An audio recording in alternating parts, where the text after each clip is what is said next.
अस्सलाम वालेकुम। आपको पता है कि कल से दूसरा ओडीआई मैच खेला जाएगा इंडिया और श्रीलंका के दरमियान, और पाकिस्तान में टेस्ट सीरीज शुरू होनी है। काफ़ी देर के बाद टेस्ट मैच होंगे।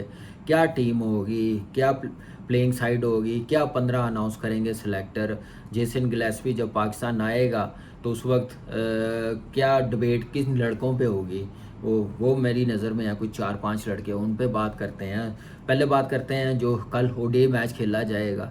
इंडिया ने नो डाउट बड़ी अच्छी क्रिकेट खेली। ऐसी पिच पे उन्होंने 230 रन चेज करने थे, ऑलमोस्ट करके हुए थे।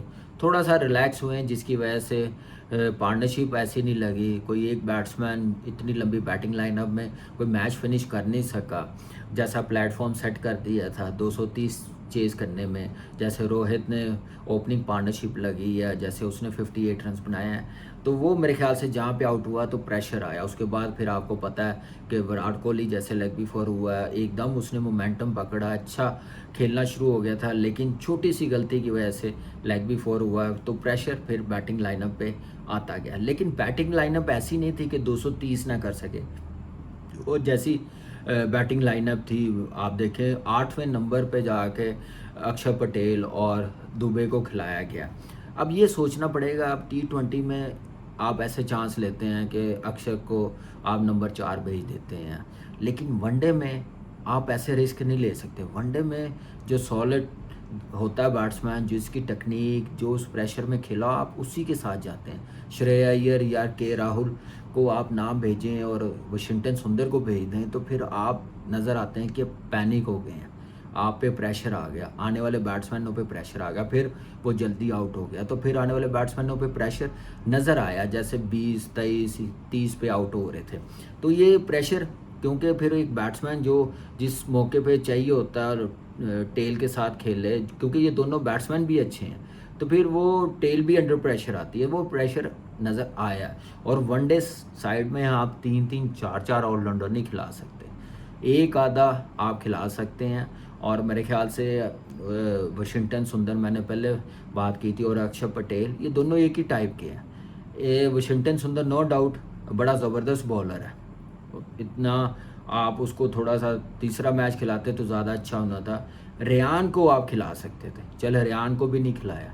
फिर आपने दुबे को नंबर 8 पे भिजवाया, उससे पहले आप अक्षर पटेल को भिजवा रहे हैं, उससे पहले आप वाशिंगटन सुंदर को भिजवा रहे हैं। तो फिर इसका मतलब है कि आप कंफ्यूज हुए हैं उसको खिलाने के चक्करों में, कि उस पर आप एतमाद नहीं कर रहे, कॉन्फिडेंस नहीं रख रहे। तो ये चीज़ें मेरे ख्याल से टीम को थोड़ा सा विक्ट्री से दूर ले जाते हैं, ऐसे डिसीजन। तो अर्ली है गौतम के लिए भी कि चले, पहली सीरीज़ है ओडीआई, पहला मैच है, थोड़ा मुश्किल, थोड़ा रोहित को थोड़ा देखना पड़ेगा। और जैसे श्रीलंका ने कमबैक किया है बैटिंग में और जितने रन्स बना लिए हैं, तो वो भी एक मेरे ख्याल से इंडियन टीम के लिए एक वेकअप कॉल आप कह सकते हैं, कि जहाँ पे 5 आउट हुए थे, जहाँ पे 160 करने चाहिए थे या 150 करने चाहिए थे, वहाँ पे वो 230 कर गए हैं।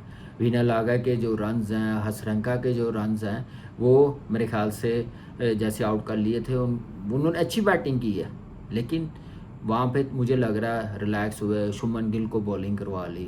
तो ये चीज़ें मेरे ख्याल से थोड़ा सा नज़र आता है कि थोड़ा सा ओवर कॉन्फिडेंस नज़र आ रहा है, तो इसको थोड़ा सा कंट्रोल करना पड़ेगा, क्योंकि नो डाउट बड़ी ज़बरदस्त टीम है, इस वक्त पूरी दुनिया में जाके जीत रहे हैं और वर्ल्ड चैम्पियन बने हैं अपनी अप्रोच और अच्छी क्रिकेट खेल के। तो वो कहीं ना कहीं नज़र आता। फिर नो डाउट कि T20 इतनी क्रिकेट खेल ली है कि थोड़ा सा आप उस तरफ चले जाते हैं, वैसे डिसीजन ले लेते हैं। लेकिन अच्छी चीज़ ये है कि अर्ली ऑन पहले मैच में ये डिसीजन ऐसे हो गए हैं, तो मुझे लगता है कि आने वाले मैचेस में कल जो दूसरा T20, वहाँ पे थोड़ा डिफरेंट टीम लगेगी, अप्रोच डिफरेंट लगेगी।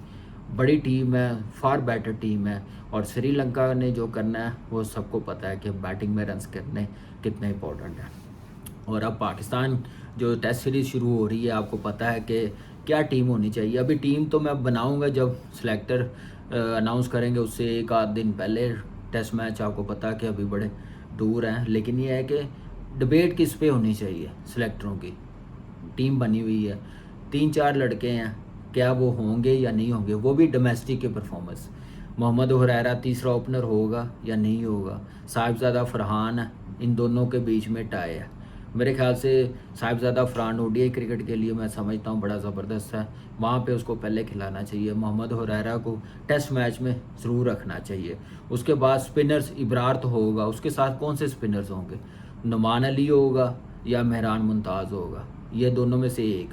क्या साजिद को रखेंगे? क्योंकि बांग्लादेश के लेफ्टी बैट्समैन बड़े होंगे तो ऑफ स्पिनर बड़ा ज़रूरी है। या बिलाल आसिफ को रखेंगे, वो भी आपको पता है टेस्ट मैचेस खेला हुआ, आउट किए हुए हैं, सीज़न खेलता है। लास्ट सीज़न नहीं खेला, लेकिन यह है कि उसने आउट इंटरनेशनल क्रिकेट में, टेस्ट क्रिकेट में किए हुए हैं। इन दोनों में से किसको लेते हैं, ये मेरे ख्याल से डिबेट चल रही होगी। उसके बाद फास्ट बॉलिंग में आपको कौन सा नया लड़का रखना पड़ेगा?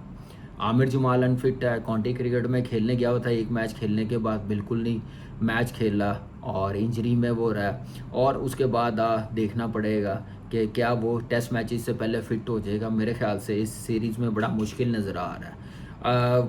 मोहम्मद अली है, आपको पता, बाकी जो फास्ट बॉलर उनके मैं नाम इसलिए नहीं लूँगा क्योंकि जब टेस्ट मैचेस करीब होंगे, जब टीम अनाउंस करने वाले होंगे, उस वक्त पिक्चर्स सही नज़र आएगी कि कौन सा लड़का फिट है कौन सा नहीं। लेकिन तीनों फास्ट बॉलर सबको पता है कौन से हैं। नसीम शाह, शाहीन शाह अफरीदी है और मीर हमजा, ये तीन तो पक्के हैं। लेकिन आमिर जमाल फिट होता है या नहीं होता? फिर उसके साथ मोहम्मद अली को रखेंगे, अभी विकेट ओवर पे भी है, अच्छी परफॉर्मेंस दी है, डोमेस्टिक में ज़बरदस्त रिदम है, परफॉर्मेंस के साथ फिट भी है। और जब ये टेस्ट मैच खेला था इंग्लैंड के ख़िलाफ़, उस वक्त की बॉलिंग और अब की बॉलिंग में ज़मीन आसमान का फ़र्क है। ये चीज़ें फिर हसीबुल्ला, आपको पता है कि डोमेस्टिक में 30-35 मैच खेला हुआ है, विकेट कीपर है और 100 भी किए हुए हैं। रुहेल नज़ीर है, वो भी 30 से 35 मैच खेला हुआ है। इन दोनों में से एक रिजवान के साथ रखेंगे क्योंकि रिजवान नंबर 1 विकेट कीपर है, क्योंकि अब टेस्ट मैचेस में विकेट कीपर रिप्लेस कर सकता है विकेट कीपर को अगर इंजरी होती है। तो इसलिए हर टीम अब सोचती है कि दूसरा विकेट कीपर हो, या फिर सरफराज के साथ ही जाएंगे। नो डाउट सरफराज ने बड़ी ज़बरदस्त परफॉर्मेंस दी हुई है, लेकिन आप देखें अखील 2-3 टेस्ट मैचेस उसमें कोई इतनी ख़ास परफॉर्मेंस नहीं आई, लेकिन एबिलिटी है, कमबैक कर सकता है, मेहनती है और एक टीम मैन है। तो क्या सरफराज के साथ ही जाएंगे, 2 विकेट कीपर रखे, कि उस लड़के के साथ जाएंगे जो हम लोग सब बात करते हैं कि डोमेस्टिक क्रिकेट खेली होनी चाहिए, जिसको भी आपने टीम में रखना।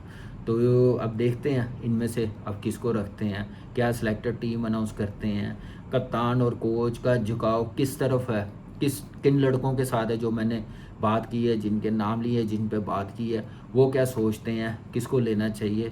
लेकिन उसके साथ कोच और कप्तान का माइंडसेट क्या है, पिच को लेके किस टाइप की पिच बनानी है, क्या हमने उस टाइप की क्रिकेट खेलनी है जैसे यहाँ पे सारी टीमें हमें फैंटा लगा के चली गई हैं, कि थोड़ी हम लोग अच्छी क्रिकेट और स्ट्रॉन्ग और टफ़ क्रिकेट खेलें, थोड़ा दिल बड़ा करें, स्पोर्टिंग पिच बनाएं, बाउंस हो। नो डाउट इस वक्त गर्मी ही है, लेकिन आप घास रखे बांग्लादेश जैसी टीम से आप खेल सकते हैं, तो हमारी क्रिकेट फिर ही बेहतर होगी। अब देखना पड़ेगा कि अप्रोच चेंज होती है नई मैनेजमेंट के साथ, ऑस्ट्रेलियन मैनेजमेंट के साथ। फिर आपको पता है कि वकार भाई आए हैं पाकिस्तान क्रिकेट बोर्ड में, इसी वजह से आए हैं कि जिस हालात में हमारी क्रिकेट चली गई, इनको बेहतर करने के लिए, इस क्रिकेट को बेहतर डिसीजन ले सकेंगे और पाकिस्तान की क्रिकेट के लिए।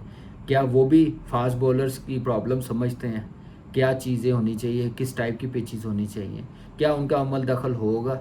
मेरे ख्याल से होगा, होना भी चाहिए, क्योंकि बहुत बड़ा नाम है क्रिकेट का, पाकिस्तान का तो है ही है इंटरनेशनली। तो ये सारी चीज़ें मेरे ख्याल से अब विकी भाई को पता होनी चाहिए कि हम लोग कैसे बेहतर हो सकते हैं।